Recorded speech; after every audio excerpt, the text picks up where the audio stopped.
Member for West Vancouver Capilano. Thank you, Mr. Speaker. Well, with respect to the minister, it is under this government's watch and under this NDP government that rents have gone up $600 more by the end of 2025 and $400 since this government came in. So it's this government that they need to look in a mirror and take responsibility for this.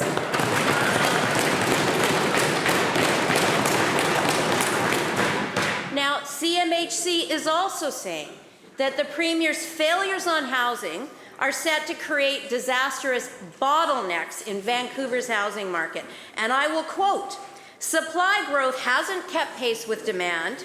Average two-bedroom rents are set to increase significantly over the forecast horizon," end quote.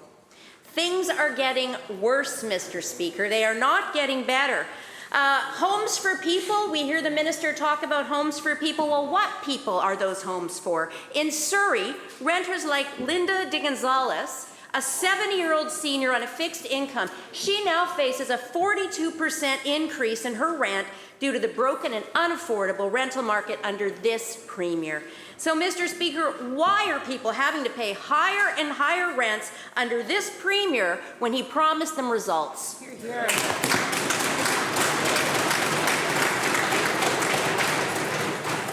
Minister of Housing. Thank you, Honourable Speaker. And, I appreciate the members raising this question. I think it's an important topic. But it's important to acknowledge that we're 2 decades behind when it comes to investment housing. I mean, I appreciate them saying that there's not enough housing now, but when they were on this side of the House, they weren't making the investments in housing that's required to ensure we can build affordable housing, Honourable Speaker. They just simply won't. Right now, we have more homes under construction than any point in the last 60 years. We know we're going to need to continue to see housing investments be made in this province. We know we're going to need not-for-profits to build more housing, make sure they can address the type of housing the private sector is not able to do. But we also need to enable the private sector to build homes faster. And that's why, Honourable Speaker, the small-scale multi-unit is a prime example. A home comes down. We want to ensure that if the market wants a single-family home, if people can afford it, they'll continue to build it. But if they can't, we want to make sure that there's options available for young families to actually purchase, Honourable Speaker. That's what the goal of the plan is to be about. And it builds on the work we've already done. We've already brought thousands of units back online. The speculation tax, for example, brought 20,000 units back online, Honourable Speaker.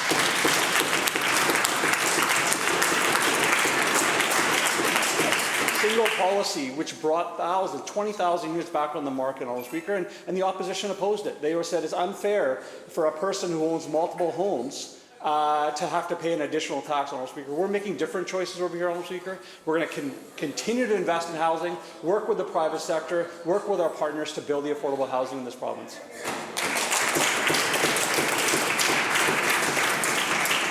Member for West Vancouver Capilano, supplemental. Thank you, Mr. Speaker. Well, this minister can say what he wants and use all the rhetoric that he wants, but it is not helping British Columbians and is not helping millennials get into housing.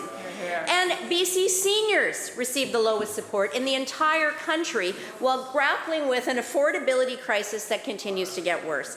Under this Premier, the number of vulnerable seniors waiting for subsidized seniors housing has shockingly surged by 72%. Wow. With an average wait time, Mr. Speaker, of 3 years. So the Premier has failed seniors and left thousands in desperate need. This is what Linda said when she was told about the 42% increase. Quote, "I nearly fainted. I just sat on the floor and cried," unquote. So, Mr. Speaker, how does this Premier justify his complete failure to provide adequate, affordable housing for seniors in British Columbia?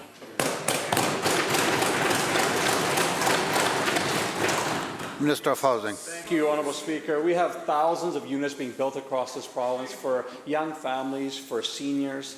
To the folks who are struggling, we know the struggle is real. That's why the investments we're making are to the significant numbers that the public is seeing. Honourable Speaker, imagine where those individuals would be if we hadn't changed the amount that can be increased on rent. we have now a 2% cap. And the BC United Party, or Liberal Party, whatever they're calling themselves, had a 2% plus CPI, Honourable Speaker. Imagine where those families would be if we hadn't made those changes, Honourable Speaker.